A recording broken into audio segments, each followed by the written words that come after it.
segment of Coach's Corner is sponsored by T-Shirt King, located on 1217 Brooklyn Avenue, Kansas City, Missouri, where their slogan is, "Promoting you is what they do." Crystal Hall here with another segment of Coach's Corner. This is a continuation of our Bridging the Gap between sports and education series. And we're fortunate enough to have Councilman John Sharp here with us today. How are you doing today? I'm doing fine, thank you. Okay, tell the audience a little bit about your position and yourself in case they don't know. Well, I'm on the City Council in Kansas City, Missouri. I represent the 6th District, which is basically the South Kansas City area. I live in the Ruskin-Hickman Mills area. Been on the school board out there a couple of times. My kids went through the Hickman Mills School District. All right, and when you first became or got elected to council, to be a council member, what was your main goal, and is it still the same today?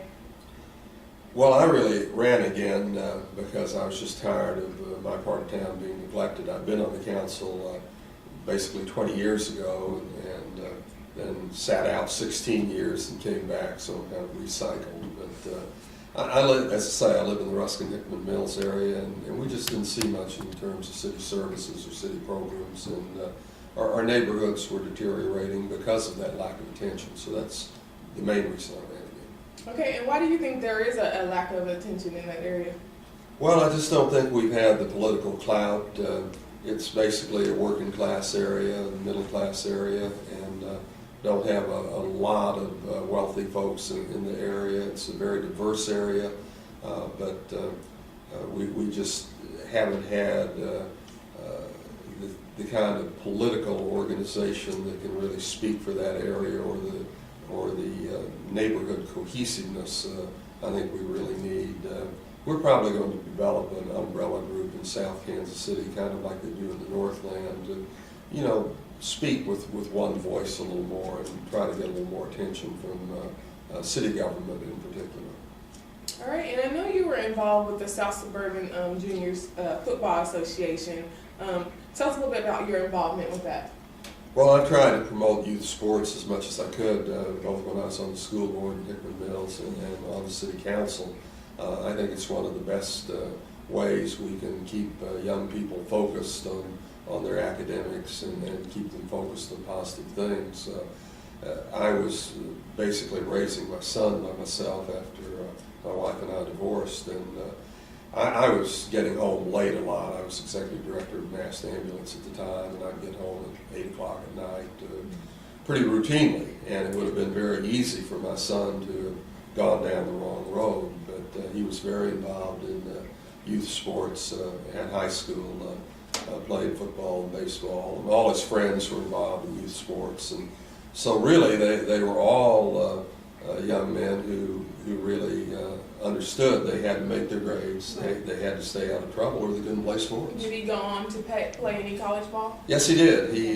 He wasn't real big, but he was in good shape. He got 3 football scholarship offers from NAIA schools, but he wanted to play at a little higher level. He did get a baseball scholarship from Clark Atlanta University, which is a Division II school. He's biracial, wanted to really go to an historically black college, and so he took off with Clark and played 4 years of college baseball for them.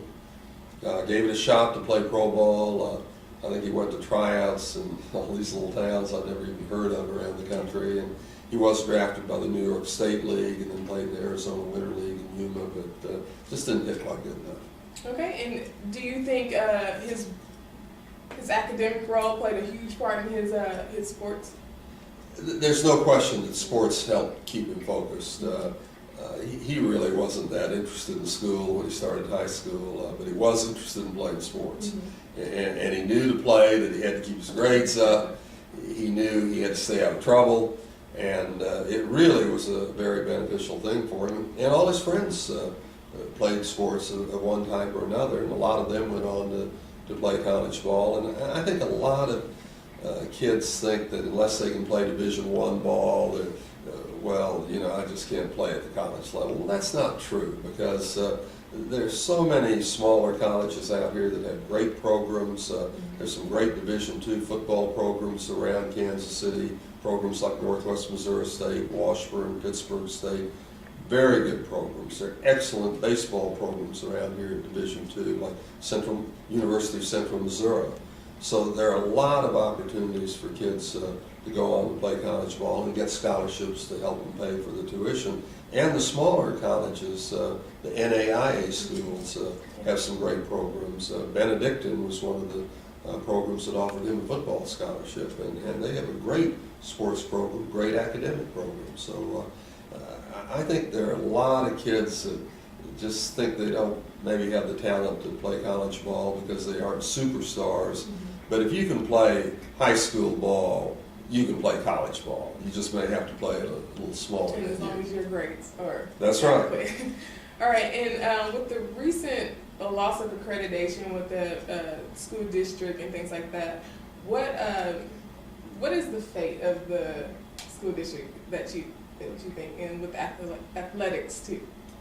Well, I hope the State Board of Education keeps a locally elected board in place here in the Kansas City School District. I don't live in the Kansas City District. I'm in the Hickman Mills District, and we will be fully accredited, although we certainly face some challenges too. But I do believe in democracy. I don't think state takeovers of local school districts have fared very well. It certainly hasn't fared very well in St. Louis. But I do think the local board needs some help. And I think the state should provide some help in a positive manner, not in a punitive manner.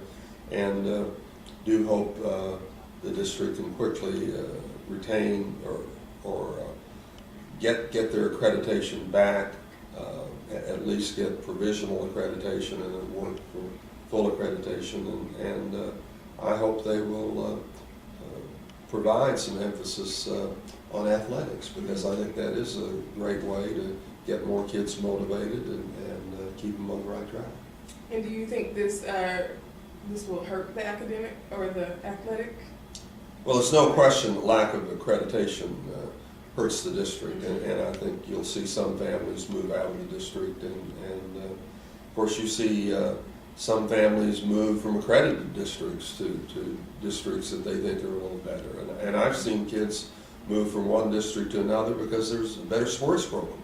And they realized that their chances of going to college depended on getting a scholarship. And so they wanted to go to a school district that put some emphasis on athletics, where they'd have a better chance of getting a scholarship. All right, and with the recent decision to somewhat pay athletes to go to college or on the scholarship, do you think that young adults will begin to go to college for the wrong reasons, or do you think that will be okay? Well, they aren't being paid now, at least not legally. Not yet. But kids do get scholarships. The kids that are able to play Division I ball and are really great athletes can sometimes get full rides. But there are a lot of kids that just get partials. You know, in baseball, for instance, most of the scholarships are partial scholarships. And there's nothing wrong with that. That is all my son got, but we were able to send him to Clark Atlanta University, which I could not have afforded without that partial scholarship. He'd have gone to college somewhere, but it would have been somewhere cheaper. So I think it's real helpful for kids to be able to go to college and get part of the cost paid for, even if it's not a full ride. That's less money they have to repay. But they've got to remember the whole idea is to go not to play sports. The idea is to go to graduate. So they really have to keep on track to graduate. If it takes them another semester or two to get that degree, that's what they have to do. It took my boy a little longer, because when you play in college baseball, you have so many games. It's just tough to do it in a 4-year period. But he went back, got his degree, and I think that's the thing the kids have to focus on. But it is tough for some of these college athletes, even if they're on a full ride athletic scholarship, because they may come from a poor family and they don't have money to go out and get a pizza. They don't have money to buy some new clothes. They don't have money to take their girlfriend out to the movie. So I mean, it's tough for those kids, and it would be nice if they could be provided a little additional money, just so they could go out to the show. because especially in some of the sports like basketball and football, they're bringing in tremendous revenue to those universities. And I just hate to see them in a position where they don't have a little spending money, because big-time college athletics is almost like a job, really. All right, Councilman, last time we spoke, we were at the South Suburban Junior Football Association, and they were having an opening ceremony of their fields out there. Tell us a little bit more about your involvement in that, and what did you have to do to make that happen? Well, my involvement with South Suburban Junior Football goes back a long ways, because my son started playing in that league when he was 7, and he's 25 now. So it's been a while, and some of the same folks that were coaching then are still coaching. So it's a very stable organization with a lot of longevity. His first coach is still in the program, and they had been playing on really some practice fields at Urban Middle School, which weren't much better than a cow pasture. And I really wanted to see them have a permanent home where the kids could really play on good facilities. So we provided some funding to redevelop the site where the old Longview YMCA used to be. That institution pulled out, abandoned our area, and for a long while, for several years, that area just sat there. But we were able to develop a spray pool there for the kids and a playground. And then we developed 2 youth football fields, which South Suburban used this fall. They're irrigated underground, so they're really going to be nice fields with some bleachers up there. We've got a shelter house, a walking trail, a couple of half basketball courts. And right now we're building an aquatic center there, which will be open for business next Memorial Day in May of 2012. And it will have a lap pool, a recreational pool with all the play features the kids like, and then a lazy river, again, with a lot of play features. So it'll really be a nice family facility there in the Hickman Mills area. But I was real pleased. Is that open to the public? Yes. Okay. Yes, it certainly is. And I was real pleased, so we were able to give South Suburban Junior Football a permanent home. In fact, we actually built a building there for them to store their equipment, which is very secure, and we hope it's going to be their permanent site for a long time. And they'd like to expand their program even more, and if they do that, that's great too, but those fields will always be available for them. Okay, and you're also involved with the South Suburban Basketball Association, correct? That's another long time program that has served the kids primarily in the Ruskin-Hickman Mills area, but it's open to kids from anywhere. And it's a very strong youth basketball program for both girls and boys. And some of our top female athletes that have gone on to play Division I college basketball, like Keisha Walker, played in South Suburban basketball. I remember when she used to play against my son and his friends, and she whipped them back then and went on to play Division I college ball. So it's been a very strong program. They've used the facilities there in the Hickman Mills School District, and unfortunately in some school districts there are people that I don't think see the value in athletics. They feel that somehow that's competing with academics, but I think most of the folks in the Hickman Mills District realize that a good youth athletics program really helps the kids stay focused. It helps prepare them to play high school ball and go on to perhaps play college ball, and it gives them a wholesome activity. If they're healthier, they can study better, they can learn better, and it does tend to encourage them to play high school sports. If they're in high school sports, they can't get in trouble, because if they do, they can't play. They've got to make their grades, because if they don't, they can't play, so it's all positive. All right, now we've talked about basketball and football, and let's talk about baseball. I know you're involved with the RBI. Tell us a little bit about that. Well, the RBI program is a Boys and Girls Club program reviving baseball in the inner city, and it's designed to encourage more inner city youth to start playing baseball again. because there's a rich tradition of African Americans in baseball in this country. And of course, we've got the Negro Leagues Baseball Museum right here at 18th and Vine, which is a national treasure. But a lot of kids just kind of drifted away from the sport. And you look at some of the major league rosters now, and you see all these foreign-born players from the Dominican, from Venezuela, from countries like that. And you don't see that many African American ball players like you used to just a decade or two ago. But RBI is really turning that around. My boy played in it. It's a great league, and they emphasize not only good baseball skills, but they emphasize academics and the need to go on with your education. We have a major RBI facility there in the Hickman Mills area. They lease the fields at Clark Ketterman Park there at 107th and Skiles from the park department as one of their baseball complexes. They also play baseball at 43rd and Cleveland and at Satchel Paige Stadium. But there are a lot of kids playing in that program. They've got good coaching. I believe it still just costs $25, which is just a phenomenal price to get in a good program. And they not only have the boys baseball, and it starts out co-ed, but as they go into the older years, and the girls play in fast pitch softball, because there are a lot of college scholarship opportunities for girls in fast pitch softball. So a lot of kids from the RBI program, like my son, went on to play college ball on scholarship and help get their college education.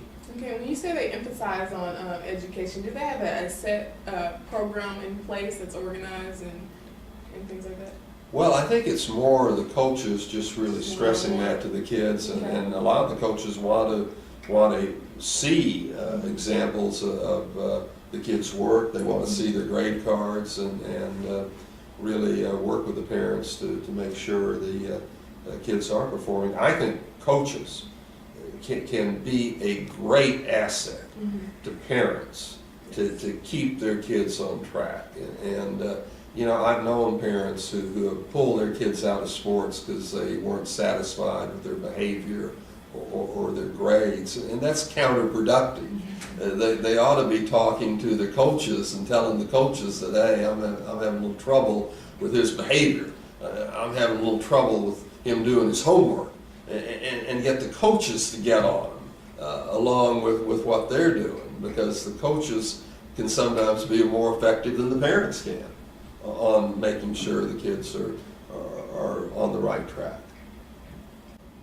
All right, Councilman, you emphasize that it's the coach's role or some of their role to preach to the kids about academics and their civic duties. And Cascade Sports is actually trying to get together a coaches association, and we have not had much luck with that. But do you think that would be good, a good thing to have to promote to the kids, and so they can get together and talk about the kids? Well, I think that'd be wonderful. That would give the coaches a chance to really work together and collaborate with one another, learn from one another, learn from some of the older coaches what works, what doesn't work, and hopefully be even more effective in motivating their players to stay out of trouble and get good grades. And I'm so pleased to hear that on South Suburban Junior Football and South Suburban Basketball through Cascade Sports, you've made arrangements where the kids can be referred to the Du Bois Learning Center for help with their academics, because that's a great resource, a great institution that can really help them have academic success. All right, this concludes this segment of Coach's Corner. We'd like to thank our special guest, Councilman John Sharp. It's a pleasure talking with you today. And remember, the victory we call success goes to the best prepared.